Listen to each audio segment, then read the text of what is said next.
जय श्री महाकाल मित्रों, स्वागत है आप सभी का हमारे आज की इस वीडियो में।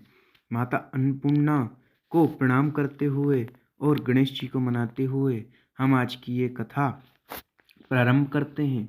आज आप जानेंगे कि कैसे हुआ गंगा के पुत्र देवव्रत का जन्म और क्यों ली पितामह भीष्म ने इतनी कठोर आजीवन ब्रह्मचारी रहने की प्रतिज्ञा। कथा इस प्रकार है, परंतु उस कथा को जानने से पहले यदि आप महाकाल के भक्त हैं तो हमारे चैनल को सब्सक्राइब जरूर करें। महाकाल आप सभी की रक्षा करें और आपका कल्याण हो।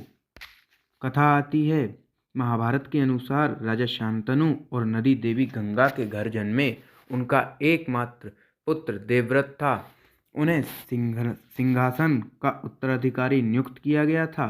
हालांकि उन्होंने अपना दावा त्याग दिया और अपने पिता की सत्यवती से शादी कराने के लिए आजीवन ब्रह्मचार्य का व्रत लिया।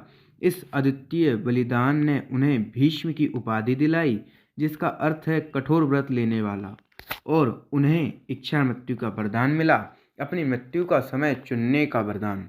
ये वरदान केवल पितामह भीष्म को था, जो अपनी इच्छा से ही मृत्यु को प्राप्त होते।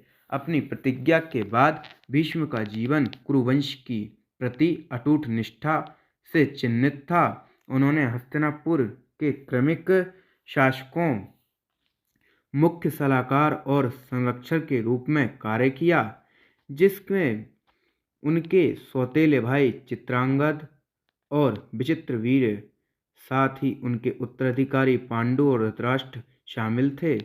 उनके मार्गदर्शन में राज्य ने जटिल राजनीतिक और पारिवारिक चुनौतियां का सामना किया।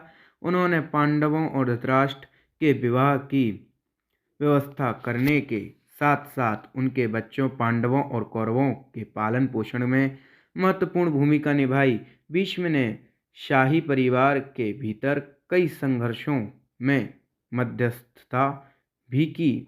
धर्म के प्रति अपनी व्यक्तिगत निष्ठा के बावजूद सिंहासन के प्रति भीष्म की वफादारी ने उन्हें कुरुक्षेत्र युद्ध के दौरान कौरवों का पक्ष लेने के लिए बाध्य किया। युद्ध में भीष्म कौशल और रणनीति में बेजोड़ थे। उन्होंने 10 दिनों तक पांडवों की सेना को रोके रखा। हालांकि 10वें दिन पांडव राजकुमार अर्जुन ने शिखंडी अम्बा का पुनर्जन्म भीष्म के पिछले विरोधी की सहायता से उन्हें बाणों की बौछार से अशक्त कर दिया, जिससे वे बाणों की शैया पर लेट गए। भीष्म ने इस अवस्था में 51 दिन बिताए। पांडवों और कौरवों को समान रूप से परामर्श दिया। अपनी मृत्यु से पहले शुभ उत्तरायण शीतलकालीन संस्कृति के समय उन्होंने युधिष्ठिर को विष्णु सहस्त्र नाम प्रदान किया और शासन, धर्म और एक राजा के कर्तव्यों पर अपना विशाल ज्ञान साझा किया। हिंदू परंपरा में पूजनीय भीष्म की विरासत बलिदान और कर्तव्य के आदर्श के रूप में कायम है। उनकी पुण्यतिथि, जिसे भीष्म अष्टमी के रूप में मनाया जाता है, माघ महीने जनवरी फरवरी के शुक्ल पक्ष के 8वें चंद्र दिवस पर पड़ती है। परंतु क्या आप जानते हैं कि कैसे हुआ पितामह भीष्म का जन्म? यह कथा बड़ी ही विचित्र है। एक समय की बात है, महाराज, कथा आती है कि राजा प्रतीप के सबसे छोटे पुत्र और कुरु राज्य के राजा शांतनु शिकार की यात्रा पर थे। जब उन्होंने गंगा नदी के तट पर एक सुंदर महिला को देखा, वह उससे प्रेम करने लगे और उससे विवाह का प्रस्ताव रखा। महिला ने उनके प्रस्ताव पर सहमति व्यक्त की, लेकिन एक शर्त के साथ कि वह कभी भी उसके कार्यों पर सवाल नहीं उठाएंगे, उसके किसी भी कार्य पर, किसी भी किए पर कोई प्रश्न नहीं करेंगे, और यदि यह शर्त तोड़ी गई तो वह उन्हें छोड़ देंगी। शांतनु ने इसे स्वीकार कर लिया और उसके साथ सुखी वैवाहिक जीवन व्यतीत किया। हालांकि जब कोई बच्चा पैदा होता था तो रानी उसे गंगा नदी में डुबो देती थी। एक एक करके 7 बेटे पैदा हुए और रानी ने उन्हें गंगा में प्रवाहित कर दिया। जबकि शांतनु अपनी प्रतिस्पर्धा के कारण चुप रहे। जब वह 8वें बच्चे को नदी में फेंकने वाली थीं, तो शांतनु खुद को नियंत्रित न कर पाए। उन्होंने उसे रोक दिया और उसके कार्य के बारे में उससे पूछताछ की। शांतनु ने कठोर शब्दों से उससे पूछा कि तुम मेरी संतानों को इस प्रकार नदी में क्यों बहा रही हो? महिला ने खुद को देवी गंगा बताते हुए अपने कार्यों को सही ठहराया और कहानी सुनाई। कहानी इस प्रकार थी। एक बार स्वर्ग के वसु और उनकी पत्नियां जंगल में आनंद ले रही थीं। जब ध्रुव की पत्नी ने एक उत्कृष्ट गाय देखी और अपने पति से उसे चुराने के लिए कहा। गाय इच्छा पूरी करने वाली गाय सुरभि की पुत्री नंदिनी थी और ऋषि वशिष्ठ की थी, जिनके पिता ऋषि वशिष्ठ थे। अपने भाइयों की मदद से ध्रुव ने इसे चुराने की कोशिश की, लेकिन वशिष्ठ ने उन्हें पकड़ लिया और उन्हें नश्वर के रूप में जन्म लेने का, अदिन्य जीवन जीने का श्राप दे दिया। उनकी विनती पर वशिष्ठ ने दया दिखाई और अन्य 7 वसुओं से कहा कि वे अपने जन्म के तुरंत बाद मुक्त हो जाएंगे। हालांकि चोरी का नायक होने के कारण ध्रुव को पृथ्वी पर लंबे समय तक जीवन जीने का श्राप मिला था। अपने बेटों के जन्म से पहले गंगा ने अनुरोध किया कि वह 7 बच्चों को उनके जन्म से तुरंत बाद मार देगी। गंगा ने अपने पुत्र इसी प्रकार 7 बार खुद में ही प्रवाहित कर दिए। ये कथा महाभारत में और अन्य ग्रंथों में आती है। गंगा के 8वें पुत्र का नाम देवव्रत था।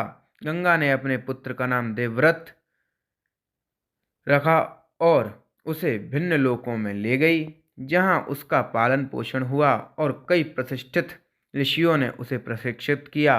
बृहस्पति और शुक्राचार्य ने देवव्रत को राजाओं के कर्तव्य दंडनीति या राजनीति विज्ञान कहा जाता है, इस शास्त्र को सिखाया। ऋषि वशिष्ठ और चौहान ने देवव्रत को वेद और वेदांगों की शिक्षा दी। संत कुमार, भगवान ब्रह्मा के सबसे बड़े पुत्र, ने देवव्रत को मानसिक और आध्यात्मिक विज्ञान सिखाया। मार्कंडेय भृगुवंश के मार्कंडू के अमर पुत्र, जिन्होंने भगवान शिव से चिरायवान प्राप्त किया था और मृत्यु पर विजय पाई थी, उन्होंने देवव्रत को यति के कर्तव्यों की शिक्षा दी थी। भगवान श्री परशुराम भीष्म को युद्ध में प्रशिक्षित किया, जो बाद में कर्ण के गुरु भी रहे। इंद्र देवों के राजा, उन्होंने भीष्म को दिव्यास्त्र प्रदान किए। कई वर्षों बाद शांतनु गंगा के तट पर घूम रहे थे और उन्होंने देखा कि नदी का पानी उथला हो गया है। उन्होंने एक युवक को पानी की धाराओं को बाणों से बांधकर रोकते हुए देखा। शांतनु ने समानताओं के कारण अपने बेटे को पहचान लिया और गंगा से उसे वापस करने की विनती की। गंगा एक युवा रूप में प्रकट हुई और अपने वचन के अनुसार अपने बेटे को शांतनु को सौंप दिया। युवा देवव्रत को गंगात्व के नाम से जाना जाता था, क्योंकि उसे गंगा ने शांतनु को सौंप दिया था। परंतु प्रश्न तो अभी वही है कि भीष्म ने क्यों ली थी इतनी घोर शपथ और उनका नाम कैसे पड़ा था। भीष्म देवव्रत को उत्तराधिकारी बनाया गया। महाराज शांतनु अपने पुत्र को अपने राज्य में ले गए। हस्तिनापुर ने जब युवराज को देखा तो वे प्रसन्न हो गए। देवव्रत ने हस्तिनापुर के उत्तराधिकारी बने। नागरिक उनकी दिव्य पृष्ठभूमि और योग्यता के कारण उनसे प्यार करते थे। इस बीच शांतनु जंगल में गए और सत्यवती नाम की एक मछुआरी से मिले जो यमुना पार करने वाली नावों का संचालन करती थी। वह उसके प्रेम में डूब गए। कहा जाता है कि सत्यवती मत्स्यकन्या थीं और वे बहुत सुंदर थीं, जिन पर महाराज शांतनु मोहित हो गए और उन्होंने उनसे विवाह का प्रस्ताव रख दिया और विवाह के लिए उनका हाथ मांग लिया। हालांकि मछुआरे प्रमुख ने कहा कि वह तभी सहमत होंगी जब शांतनु सत्यवती से पैदा हुए पुत्र को उत्तराधिकारी बनाने का वादा करेंगे। शांतनु ने प्रस्ताव को अस्वीकार कर दिया क्योंकि उन्होंने पहले ही देवव्रत को सिंहासन देने का वादा किया था और महल लौट आए।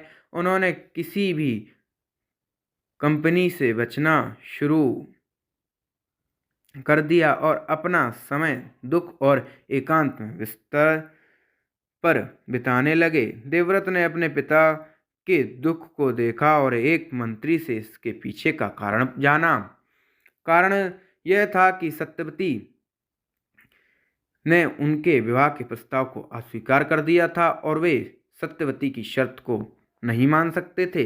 देवव्रत तुरंत मछुआरे प्रधान की कुटिया में पहुंचे और उन्होंने उनसे सत्यवती के लिए विनती की, लेकिन मछुआरे प्रधान ने अपनी पूर्व शर्त दोहराई।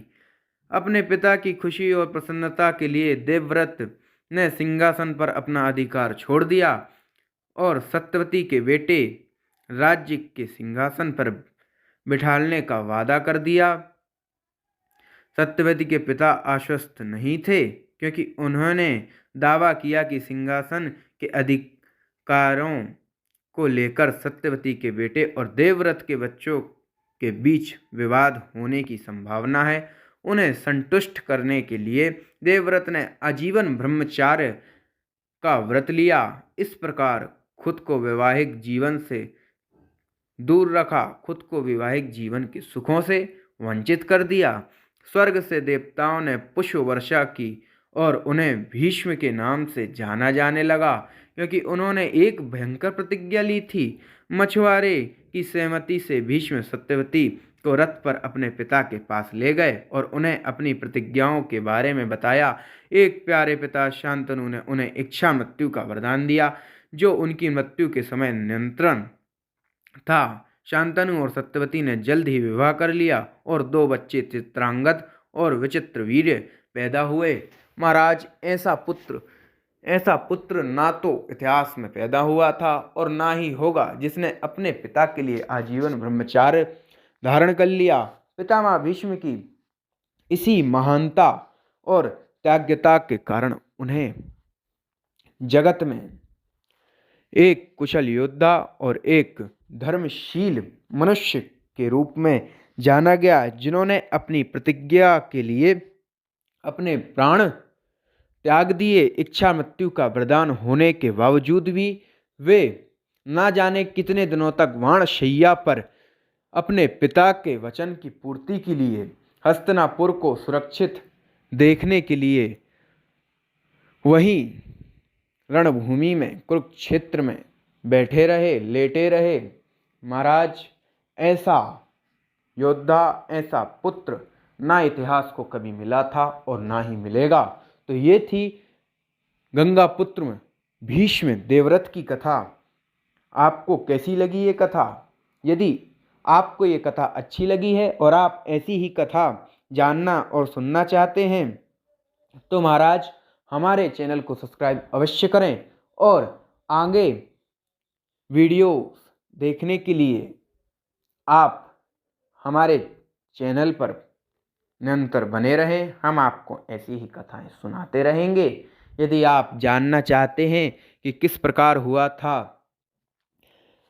अर्जुन और कर्ण का जन्म, तो आप हमारी पिछली वीडियोस देख सकते हैं।